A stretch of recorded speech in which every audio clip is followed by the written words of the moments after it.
Taman Kota di Jalan POM 9 Palembang sering dikunjungi masyarakat baik di hari biasa hingga libur akhir pekan. Tidak heran jika Taman Kota sering dijadikan destinasi wisata yang murah meriah untuk berkumpul bersama keluarga.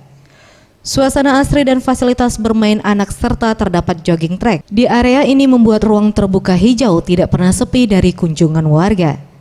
Tri, warga daerah kampus, mengaku sering berkunjung ke taman ini bersama dua putrinya, hanya sekedar untuk bermain perosotan dan ayunan. Bantu karena anak-anak juga senang kan, untuk waktu luang, untuk menghibur anak-anak. Kalau harapan ke depan Ibu gimana Bu untuk taman ini sendiri?